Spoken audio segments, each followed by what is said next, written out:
This is our first video on literary criticism in English literature, and in this video we are going to study Plato and his views on poetry. So let's start with his bio. And Plato was born in 428 BC in an aristocratic family. प्लेटो का birth 428 BC में हुआ था और एक aristocratic family में हुआ था, मतलब एक अमीर वर्ग में हुआ था। जब वो 20 ईयर्स के थे तो वो सोक्रेट्स के इन्फ्लुएंस में आए। सोक्रेट्स को हम हिंदी में सुकरात प्रोनाउंस करते हैं। The impact was so deep that he left political ambition and devoted himself to philosophy. और सोक्रेट्स का इन्फ्लुएंस या इम्पैक्ट उन पर इतना गहरा था कि उन्होंने अपनी पॉलिटिकल एम्बिशंस को छोड़कर अपनी लाइफ फिलोसफी को डिवोट कर दी।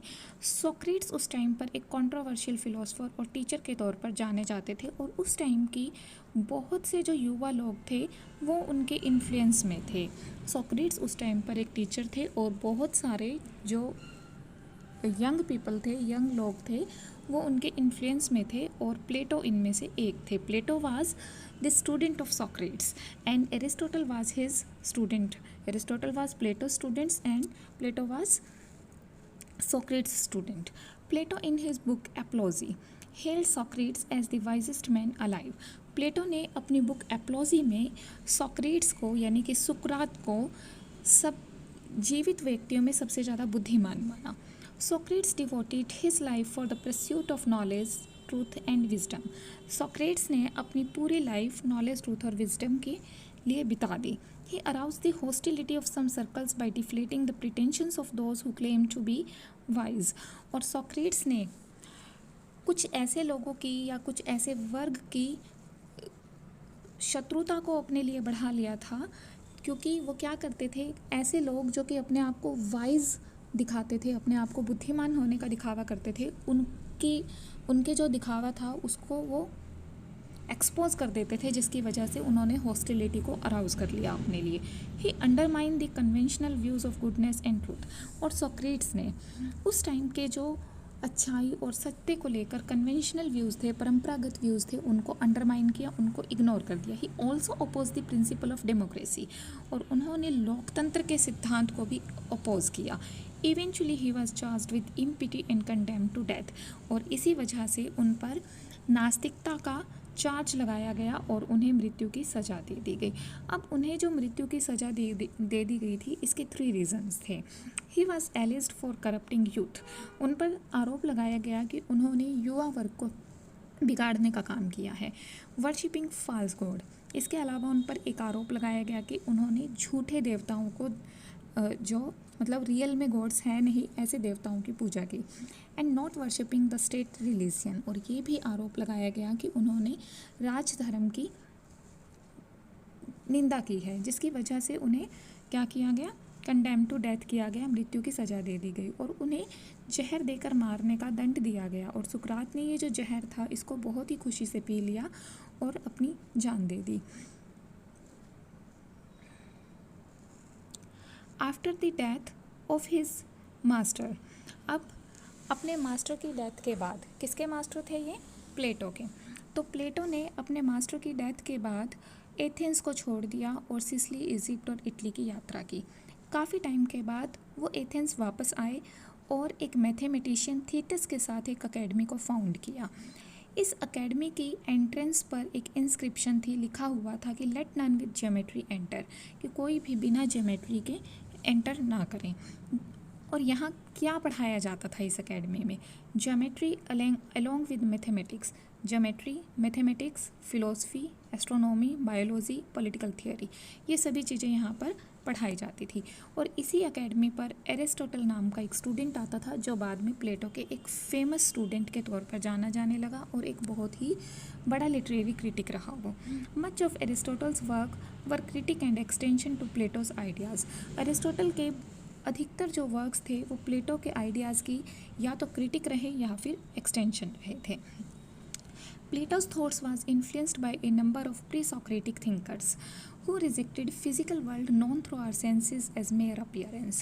प्लेटो के जो बहुत सारे विचार थे वो उन प्री सोक्रेटिक थिंकर्स से इन्फ्लुएंस्ड रहे, जिन्होंने कि फिज़िकल वर्ल्ड को, उस फिज़िकल वर्ल्ड को मानने से इनकार कर दिया जिसे हम अपनी सेंसेस के माध्यम से अनुभव करते हैं।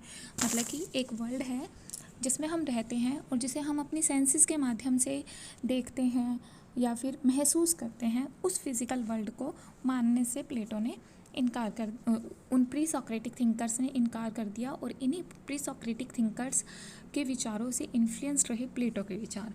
प्लेटो was also influenced by mathematical concepts derived from Pythagoras. Plato Pythagoras की मैथमेटिकल कंसेप्ट से भी इन्फ्लुएंस्ड रहे। From Socrates Plato learned the dialectical method of pursuing truth by a systematic questioning of received ideas and opinions. और सुकरात से या Socrates से प्लेटो ने एक डायलेक्टिकल मेथड को सीखा। डायलेक्टिकल मेथड क्या था? द्वंद्वात्मक मेथड, जिसमें कि क्वेश्चन आइडियाज़ ओपिनियंस को प्रस्तुत करने के लिए, रिप्रेजेंट करने के लिए क्वेश्चन और आंसर मेथड का यूज़ किया जाता था, जिसे डायलेक्टिकल मेथड कहा गया। और ये मेथड प्लेटो ने अपने मास्टर सॉक्रेट्स से सीखा। Most of Plato's philosophy is expounded in dialogue form. Plato की अधिकतर जो फिलोसफी थी वो डायलॉग फॉर्म में थी। With Socrates usually cast as the main speaker. और इन सभी डायलॉग्स का मेन जो स्पीकर था वो सॉक्रेट्स रहा। मतलब सॉक्रेट्स इनका एक मेन कैरेक्टर रहा इन डायलॉग्स का, या हम कहेंगे कि एक मेन स्पीकर रहा। The canon attributed to Plato include 35 dialogues. और प्लेटो ने लगभग 35 डायलॉग्स लिखे और 13 लेटर्स लिखे। इन डायलॉग्स में से कुछ डायलॉग्स की और सभी लेटर्स की जो ऑथेंटिसिटी थी, जो वास्तविकता थी, वो आज भी क्वेश्चनड है। It has become conventional to divide Plato's dialogues according to early, middle and late period of composition. Plato के डायलॉग्स को अर्ली, मिडल और लेट पीरियड ऑफ कॉम्पोजिशन के तौर पर डिवाइड किया जाता है। हम प्लेटो के व्यूज़ को, पोइट्री के बारे में प्लेटो के व्यूज़ को पहले एक समरी के फॉर्म में रीड कर लेते हैं, फिर इन्हें डिटेल में रीड करेंगे। Plato's views on poetry. Poetry has no organic unity और डिकोरम। पोइट्री के अंदर कोई ऑर्गेनिक यूनिटी और डिकोरम नहीं होता। It is immoral. ये इमोरल होती है। ये मीन्स पोइट्री के अंदर कोई ऑर्गेनिक यूनिटी नहीं है और इसमें कोई डिकोरम यानी कि कोई शिष्टता, कोई शालीनता नहीं है। Hence he says it is immoral. और क्या कहता है कि जो पोइट्री है वो इमोरल होती है। अब प्लेटो क्यों कहता है कि पोइट्री इमोरल है? वो कहता है कि जैसे एक फ़िलोसफर है, वो क्या करता है, वो अपने व्यूज़ को सच के ऊपर बेस करके डील करता है, आइडियाज़ पर बेस्ड करके डील करता है फ़िलोसफी में। लेकिन जो पोएट है उसके जो व्यूज़ हैं वो इल्यूज़न पर या फॉल्सहुड पर बेस होते हैं, इसीलिए ये इमोरल है। ऐसा किसका मानना है? प्लेटो का मानना है। Then Plato says poet can create poetry only when they find inspiration. Poet poetry तभी लिख सकता है जब उसे कहीं से इंस्पिरेशन मिले। बिना इंस्पिरेशन के वो पोइट्री क्रिएट नहीं कर सकता है। और आगे वो कहता है कि उसका इंस्पिरेशन के ऊपर कोई कंट्रोल भी नहीं है। The base of poetic creation lies on inspiration rather than reason. अब आगे प्लेटो कहता है कि जो पोइटिक क्रिएशन है उसका आधार इंस्पिरेशन है बजाय कि रीज़न यानी कि बुद्धिमत्ता के। Poetry appeals to emotion rather than intellect. और जो पोइट्री है वो व्यक्ति के इमोशंस को अपील करती है, ना कि उसके माइंड को, उसके इंटेलेक्ट को। Poetry is the product of inferior part of the soul. इस तरह से जो पोइट्री है वो सोल के इन्फीरियर पार्ट का एक प्रोडक्ट है। Poet can become good artist if he is a good teacher. आगे प्लेटो कहता है कि पोएट तभी अच्छा आर्टिस्ट कहलाएगा अगर वो अच्छा टीचर है। दैट मीन्स अगर वो लोगों को एजुकेट करने का काम करता है, अपनी पोइट्री के माध्यम से शिक्षित करने का काम करता है, कुछ अच्छा सिखाता है उन्हें, तभी वो एक अच्छा आर्टिस्ट कहलाएगा। इसके बाद वो ड्रामा के बारे में भी हमें बताता है। He says drama also is a branch of poetry. वो कहता है कि ड्रामा भी पोइट्री की तरह से ही उसकी एक ब्रांच है। और जिस तरह से poetry twice removed from reality है, रियलिटी से 2 गुना दूर है, उसी तरह से ड्रामा भी ट्वाइस रिमूव्ड फ्रॉम रियलिटी है। इसे हम थियोरी ऑफ मिमेसिस के अंदर रीड करेंगे कि किस तरह से पोइट्री को, ये ड्रामा को उसने ट्वाइस रिमूव्ड फ्रॉम रियलिटी कहा है। Now let's study Plato's views on poetry as presented in his 2 texts, Ion and Republic. And first is Ion, जो पहला बुक है जिसके अंदर कि उसने अपने व्यूज़ पोइट्री को लेकर रिप्रेजेंट किए हैं, that is ion. In ion Socrates is a character. Ion नाम के इस बुक के अंदर आयन नाम का एक करेक्टर है जो कि एक सिंगर है, या हम कहेंगे कि एक रैप्सोड है, और एक सॉक्रेट्स नाम का करेक्टर है। अब इन दोनों के बीच डायलॉग्स के माध्यम से राइटर ने, प्लेटो ने हमें अपने व्यूज़ बताए हैं पोइट्री के बारे में और नेचर ऑफ आर्ट के बारे में। ठीक है। Socrates says there are basically two component of rhapsode's art. वो कहता है कि एक रैप्सोड की आर्ट के दो कंपोनेंट हैं। Learning the line of given poet. Rhapsode क्या होता है? एक पोएट है या एक सिंगर है, उसने अपना एक पोएट है, उसने अपना जो पोएम है या गीत है वो लिख दिया। उसके बाद जो रैप्सोड है वो उसको गा गा कर इंटरप्रेट कर रहा है, उसे हम क्या कहते हैं? गा कर इंटरप्रेट करने वाले व्यक्ति को रैप्सोड कहा गया है। तो रैप्सोड की जो आर्ट है, रैप्सोड की जो कला है, वो दो चीज़ों के ऊपर आधारित है। पहला है किसी भी एक गिवन पोएट की लाइंस को याद कर लेना ताकि वो उसको गा सके, एंड दस learning must be agreed by understanding of his own thoughts. और फिर जो लर्निंग है वो उसकी खुद की अंडरस्टैंडिंग से मैच होनी चाहिए। अब आयन क्या करता है? आयन बहुत ही सेल्फ लिमिटेड है। वो सिर्फ एक पोएट को इंटरप्रेट करता है, एक पोएट की पोइट्री को ही रिसाइट करता है, और जिस पोएट की पोइट्री को वो रिसाइट करता है वो होमर है। इस वजह से वो सेल्फ लिमिटेड है। And to be ignorant and indifferent to the works of other poets. और इस तरह से जैसा कि वो सिर्फ, जो आयन है वो सिर्फ एक पोएट को ही गा रहा है, एक पोएट को ही याद कर रहा है, तो वो दूसरे पोएट्स की जो वर्क्स हैं उनसे इग्नोरेंट हैं। Socrates demonstrate to Ion that genuine knowledge must have a comparative basis. अब यहाँ पर सॉक्रेट कहता है कि जो जेन्युइन नॉलेज होती है, सही नॉलेज होती है, उसका जो बेस है वो कंपैरेटिव होना चाहिए, तुलनात्मक आधार होना चाहिए। अगर एक व्यक्ति होमर के बारे में बात कर सकता है, उसकी विशेषताओं के बारे में बात कर सकता है, तो उसे दूसरे पोएट्स की उन विशेषताओं के बारे में बात करने में भी एबल होना चाहिए जो उस पोएट में है या नहीं है। Socrates point out that each separate art has its own area of expertise। इसके बाद सॉक्रेट हमें इस बुक आयन में बताता है कि हर एक आर्ट का अपना एक्सपर्टाइज का एक क्षेत्र होता है। Hence when Homer talks about chariotring, अब कहता है कि जब होमर चैरिटरिंग के बारे में, रथ चलाने के बारे में बात करता है, it is the charioteer not the rhapsode who can जज the truth of what Homer says. तो ये एक सारथी होगा या रथ वाहक होगा जो कि उस ट्रूथ को जज कर सकता है जो होमर ने बोला है, ना कि एक rhapsode. Similarly the physician, the diviner, the fisherman will be better placed than the rhapsode to जज passage that relate to their profession. Means कि जिस भी प्रोफेशन से रिलेटेड एक रैप्सोड गा रहा है, तो वो रैप्सोड उसको उतना अच्छे से जज नहीं कर पाएगा, उन लाइंस को, उस टॉपिक को, जितना कि वो व्यक्ति कर पाएगा जो उस गिवन लाइन के प्रोफेशन से संबंधित है।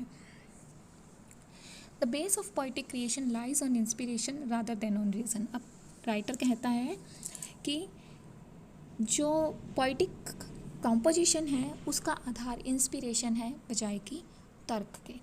Socrates says that Iron's power as a rhapsode is not based on knowledge।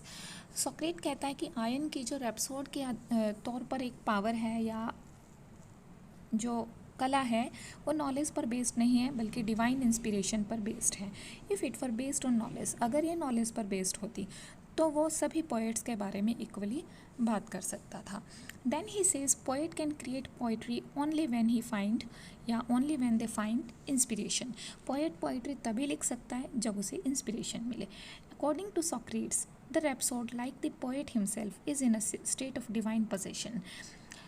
Socrates का मानना है कि पोएट और रैप्सोड डिवाइन पोजेशन में होते हैं और वो अपनी आवाज़ में बात नहीं करते, उनकी जो वॉइस होती है वो सिर्फ एक मीडियम होती है वो बोलने का जो कि इंस्पिरेशन उनसे बुलवाती है। जो म्यूज़ है, जो डिवाइन इंस्पिरेशन है, वो पोएट को इंस्पायर करती है, और ये जो पोएट को इंस्पायर करती है इंस्पिरेशन, वो फिर जाकर रैप्सोड को इंस्पायर करती है। अब ये जो रैप्सोड है ये इंस्पायर्ड इमोशनल अफेक्ट क्रिएट करता है स्पेक्टेटर्स के ऊपर। मतलब सबसे पहले एक इंस्पिरेशन है जो पोएट को इंस्पायर करती है, फिर यही इंस्पिरेशन जाकर रैप्सोड को इंस्पायर करती है क्योंकि वो पोएट की पोइट्री को गा रहा है, इंटरप्रेट कर रहा है, और जब वो पोइट्री स्पेक्टेटर्स तक जाती है तो फिर यही इमोशनल अफेक्ट किनको, स्पेक्टेटर्स को इंस्पायर करता है। इस तरह से सोक्रेट्स ने इस प्रोसेस की कंपैरिजन एक मैग्नेट से, एक चुंबक से की है, जहाँ पर जो मैग्नेट है वो आयरन रिंग्स को, लोहे के छल्लों की एक सीरीज़ को अट्रैक्ट करता है, which in turn passes the attraction to other rings. जब वो एक छल्ले को अट्रैक्ट करता है मैग्नेट, तो उससे जुड़े हुए, उससे लटके हुए दूसरे जो आयरन रिंग्स हैं वो अपने आप ही अट्रैक्ट हो जाते हैं। The muse is the magnet और लोडस्टोन। तो इसी तरह से ये जो म्यूज़ है या इंस्पिरेशन है, ये मैग्नेट या लोडस्टोन की तरह से है। पोएट पहला छल्ला है, रैप्सोड मिडल रिंग है और ऑडियंस लास्ट वन है, और सभी इस इंस्पिरेशन से मैग्नेट की तरह से अट्रैक्ट होते जाते हैं। In this way the poet conveys the interpreters the utterance of the gods and the rhapsode interprets the poet. इस तरह से पोएट कहता है कि जो पोएट है वो गॉड की अटरेंसेस को इंटरप्रेट करते हैं, और जो पोएट है रैप्सोड्स हैं वो पोएट को इंटरप्रेट करते हैं। इस तरह से जो रैप्सोड हैं वो इंटरप्रेटर ऑफ इंटरप्रेटर्स कहे जा सकते हैं। Poets are dependent on muse और inspiration to create poetry, further they have no control over inspiration. जैसा कि अभी हमने डिस्कस किया कि जो पोएट हैं उनको पोइट्री की कंपोजिशन के लिए इंस्पिरेशन की आवश्यकता होती है, और आगे एक राइटर कहता है कि इन पोएट्स का इस इंस्पिरेशन के ऊपर कोई कंट्रोल नहीं होता। सोक्रेट्स कहता है कि जो पोएट है वो लाइट विंग थिंग की तरह से है, हल्की पंखों वाली चीज़ की तरह से है, एंड होली और पवित्र है, and never able to compose until he has become inspired. और वो तब तक पोइट्री नहीं लिख सकता जब तक कि वो इंस्पायर्ड नहीं है, जब तक उसे इंस्पिरेशन नहीं मिलती। And is beside himself and no reason is no longer in him. और उसे इंस्पिरेशन की ज़रूरत है लेकिन रीज़न यानी कि लॉजिक की ज़रूरत नहीं है पोइट्री क्रिएट करने के लिए, वो नॉलेज की ज़रूरत नहीं है। According to Socrates not only poetry but even criticism is irrational and inspired. सुकरात कहता है कि ना सिर्फ पोइट्री बल्कि क्रिटिसिज्म भी इरेशनल और इंस्पायर्ड है। Hence in his early dialogue composed several years before Republic, Plato has already separated the province of poetry and philosophy। इस तरह से अपने अर्ली डायलॉग में, जो कि रिपब्लिक से काफ़ी पहले लिखा गया था, प्लेटो ने पोइट्री और फिलोसफी के जो प्रोविंसेस थे, क्षेत्र थे, उनको सेपरेट कर दिया। The former has its very basis in divorce from reason. पहला यानी कि पोइट्री का जो आधार है वो रीज़न से, नॉलेज से बहुत दूर है। Which is the realm of philosophy, poetry in its very nature is stepped in emotional transport. और जो पोइट्री है वो इमोशनल ट्रांसपोर्ट में है, मतलब उसका आधार इमोशनल है। Having said this, Plato in this earlier dialogue accords poetry a certain reverence. He speaks of the poet holy and divinely inspired. The second more sustained, अभी हमने आयन में पढ़ा, और नेक्स्ट जो कमेंट्री है पोइट्री के बारे में, और ये जो कमेंट्री है ये मोर सस्टेन्ड है, ये रिपब्लिक में लिखी गई है। और रिपब्लिक में जो कमेंट्री की गई है उसी के कुछ पार्ट्स को द लॉज नाम के डायलॉग्स के अंदर रीइटरेट किया गया है, फिर से दोहराया गया है। इन एप्लोजी नाम की बुक में बताया गया है कि source of poetry is inspiration rather than wisdom. Poetry का जो सोर्स है वो इंस्पिरेशन है बजाय कि विजडम के। He says poet pretends to have knowledge which they do not possess. यहाँ पर राइटर कहता है कि पोएट्स वो नॉलेज रखने का प्रिटेंशन करते हैं जो उनमें नहीं है। फेडरिस में उसने प्रोडक्टिव और अनप्रोडक्टिव इंस्पिरेशन के बीच डिफरेंस किया है, और साथ ही ये भी बताया है कि स्पीच और राइटिंग के अंदर कौन कौन से रिलेटिव इश्यूज होते हैं, उनमें क्या डिफरेंस होता है। Poet can become good artist if he is a good teacher. अब हमने डिस्कस किया था कि पोएट तभी एक अच्छा आर्टिस्ट हो सकता है जब वो अच्छा टीचर है, यानी कि अपनी पोइट्री के माध्यम से अगर वो समाज को एजुकेट करने का काम करता है तो वो एक अच्छा आर्टिस्ट है। इन प्रोटोगोरस, इस डायलॉग में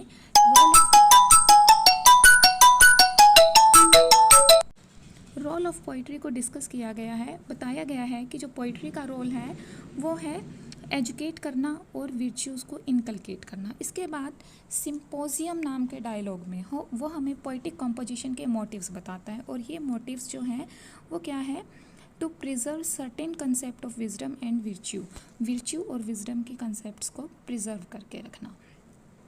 Then in Critillus discusses aspect of the nature of language.